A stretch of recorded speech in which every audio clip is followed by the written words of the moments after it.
For more on this, let's bring in former National Security Council Chief of Staff and Vice Chair for American Security at America First Policy Institute, Fred Fleitz, and former U.S. Ambassador to the Organization for Security and Cooperation in Europe, Michael Carpenter. Gentlemen, thank you so much for joining us this afternoon. Fred, I'll begin with you and these discussions that are going to happen in Saudi Arabia with the Ukrainians and the U.S. delegation. This is what President Trump had to say ahead of it. Ukraine on the battlefield right now. I am strongly considering large-scale banking sanctions, sanctions and tariffs on Russia until a ceasefire and final settlement agreement on peace is reached. To Russia and Ukraine, get to the table right now before it's too late. Thank you. Fred, Russia is among the most sanctioned nations on earth. Do you think this is enough to get them to the table and seriously begin to talk about a discussion to end this war? Well, I think the good news here is that President Trump has made it clear to Zelensky that if he doesn't stand with Trump's efforts to immediately halt the war, we're not going to be backing Ukraine anymore. I think Zelensky is going to be solidly with Trump. The problem is the Russians have actually picked up the war over the last week. That's going to require, I think, very tough U.S. sanctions, but also something else. I think that Mr. Trump's going to have to make it clear to President Putin. This is Putin's only opportunity in a very small window of time to end this war and to return to the world and Europe as a nation in good standing. There's no other leader that wants to deal with Putin. And if Trump isn't reelected, there won't be one either. He has a small opportunity, and if he's not going to deal, Trump's going to walk away. And I'm just hoping that we can use sophisticated diplomacy to get Putin to realize that. Ambassador, what is it going to take for Russia to stop this assault on Ukraine?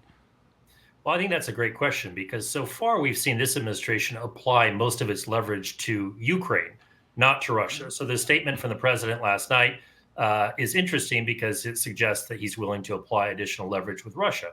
So far, Putin has been rather maximalist in terms of his terms for ending this war. He wants 5 Ukrainian regions to be ceded to Russia in their entirety.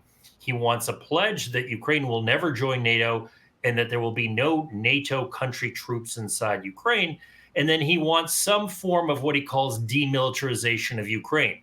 A lot of people think that that amounts to the capitulation of Ukraine to Russia, especially in the absence of any sort of security guarantees for Ukraine over the long term. So if we shift the leverage here from Ukraine to Russia, then I think it's going to be easier to do a deal that averts that kind of an outcome.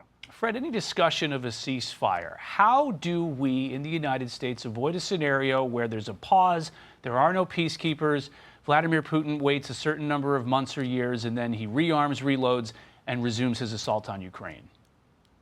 Well, my friend General Keith Kellogg, who is the president's chief envoy for Russia and Ukraine, we wrote about this last spring.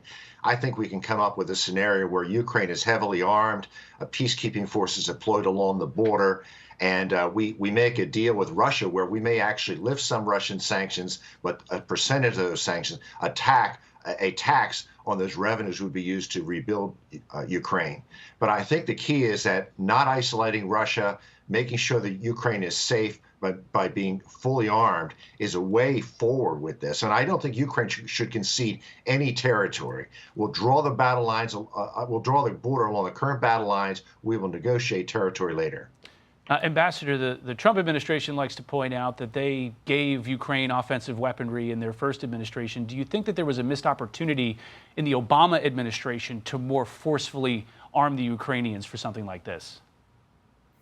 Well, I would point to more recent history and say that perhaps in 2022, especially in the back half of that year, there was an opportunity to provide Ukraine with a surge of U.S. security assistance that could have really helped the Ukrainians with the momentum they had then.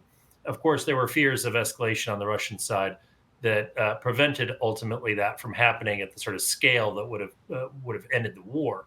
But we are where we are today, and I think the rub here is whether European nations will be allowed to provide troops that will secure Ukraine's sovereignty and prevent a reattack from Putin over the longer term, or whether Putin will insist that any sort of deal to be viable will require that there be a commitment that no NATO allies can deploy troops inside Ukraine. I think that is the key question right now in terms of how this all shakes out in the coming weeks and months. And real quick, just to turn here, Fred, to the warning that President Trump gave to Hamas. This is the last warning or else. What's the or else here, do you think? I think we're approaching a tipping point in this conflict between Israel and Gaza, because there soon won't be any hostages alive. And I think we could be looking at special forces and a significant increase of weapons provided to Israel.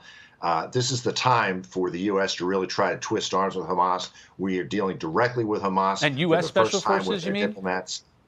What's that? You mean U.S. special forces? I think there may be some possibility of that, but I don't know what the president has in mind. But I think Hamas should take the president seriously, that he's going to significantly increase the pressure. Okay, Fred Fleitz, Ambassador Mike Carpenter, thanks so much for joining us this afternoon. Much appreciated.